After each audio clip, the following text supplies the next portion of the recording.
My chicken noodle soup with spaghetti noodles recipe is easy and delicious. By using pasta in this old-fashioned favorite, this twist is one you're definitely going to want to try. Let's go over the ingredients. You will need 2 pounds of chicken leg quarters, 5 to 6 cups of chicken stock, 4 ounces of dried spaghetti noodles, 112 grams. I'm using whole wheat, but you can use whatever you want.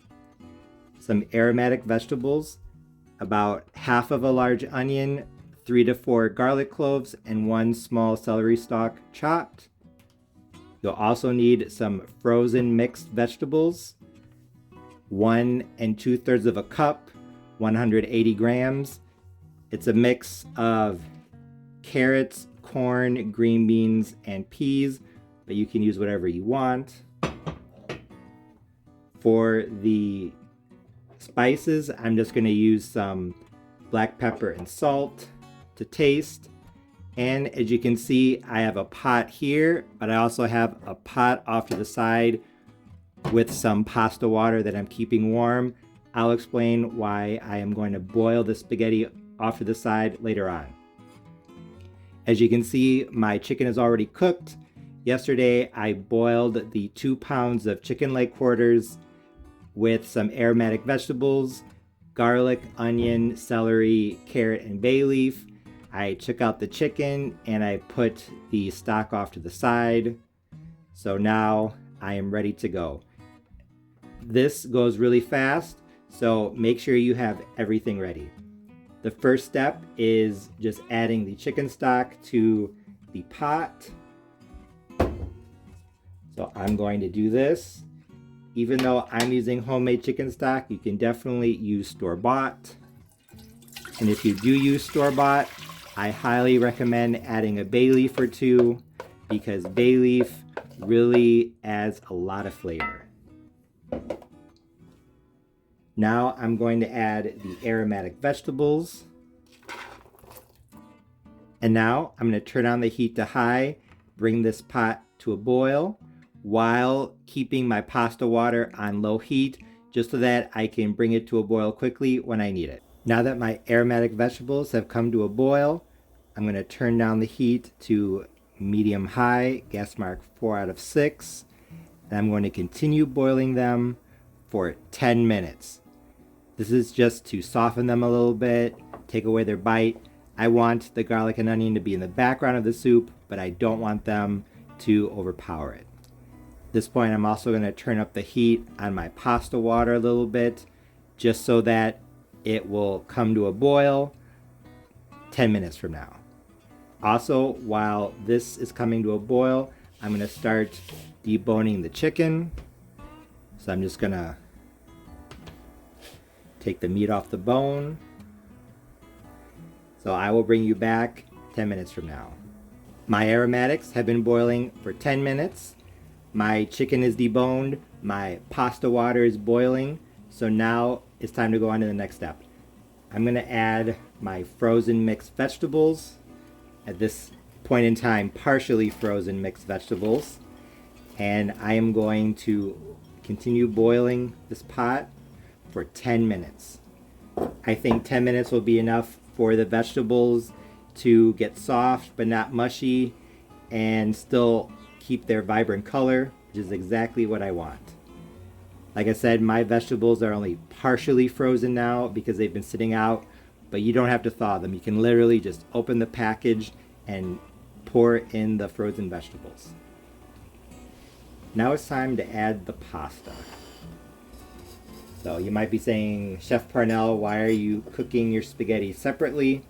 That's because what I've noticed is that even though you definitely can cook the spaghetti or any sort of pasta in the broth, if you don't eat all the soup that day and your soup sits in the refrigerator overnight or for 2 days, a lot of times the noodles get kind of mushy. So my recommendation is that if you are not going to eat all of your soup that day, you cook your noodles or pasta, spaghetti, whatever you're using, you cook that separately so that you can put the broth into the refrigerator and you won't have noodles just sitting in it and getting mushy and falling apart. My mixed vegetables are done, as is my spaghetti, so now it's time to serve the soup. But before I do, I'm going to add a little bit of salt, maybe half of a teaspoon. You could add pepper or whatever you want, but I like to keep chicken soup simple. I like to really taste the chicken as the main flavor. I also recommend adding your spices at the end, because if you add them at the beginning, they can get over concentrated as the broth evaporates down. You could add the chicken back to the broth as well, but I'm going to keep it off to the side because I've noticed chicken off the bone, as it simmers and cooks in broth, it tends to fall apart and get stringy. I like larger chunks of chicken, so I'm going to keep it off to the side. What's nice about this recipe is that when you serve it up, you can serve it however you want. Since the three main parts are separate, you can add more or less however you want. So the way I like to do it is I'm just going to add the spaghetti at the bottom here.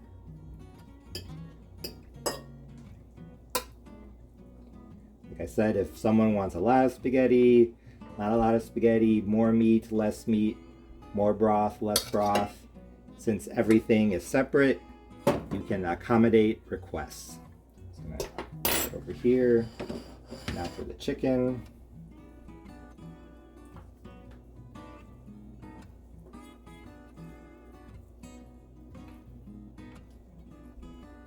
Even though I like chicken leg quarters, make sure you get the bones out. Sometimes they have really small bones that are easy to miss, so just be aware of that.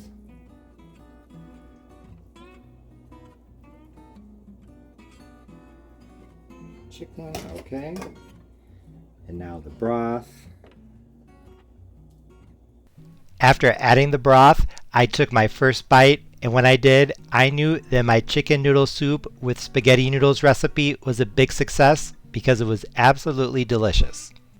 Even though egg noodles are the most traditional type of pasta to use for chicken noodle soup, I really liked how the spaghetti worked in this recipe, especially the whole wheat spaghetti. It was extremely hearty and filling, more so than egg noodles in my opinion, so a couple bowls of this would definitely be enough for a whole meal. I also really liked the quantity of vegetables, both the aromatics and the frozen mixed vegetables, because it really made a bowl or two of this soup feel like a complete meal. There was plenty of chicken as well, so like I said, a bowl or two of this would definitely be enough for a complete meal. I know it probably seemed odd keeping the broth with the vegetables, the chicken, and the cooked spaghetti separate, but like I said, it not only allowed me to save leftovers without getting mushy spaghetti a day or two later, it also allowed me to tweak each bowl, adding more chicken, less spaghetti, more broth, more vegetables with each and every bowl. And now that you have a close-up, I really liked how colorful it was. The frozen mixed vegetables with the yellow corn, the orange carrots, and the green peas really made this a feast for the eyes as well. Honestly, there really isn't anything I would change about this recipe. It was a really simple soup with a simple yet delicious flavor that was absolutely perfect on a cold winter day. I really wanted the chicken flavor to come through loud and clear, but if you want a little more flavor in the background, you could add some extra spices. In addition to the half teaspoon of salt, you could also do a half teaspoon each of black pepper, garlic powder, onion powder, and poultry seasoning. But like I said, I usually prefer to keep my chicken soup fairly neutral flavored so that the chicken flavor is really strong. So if you've ever wondered if you can make chicken noodle soup with spaghetti, the answer is yes. It's fantastically delicious and it's super easy, so I hope you give this recipe a try. As always, thanks for watching. See you next time.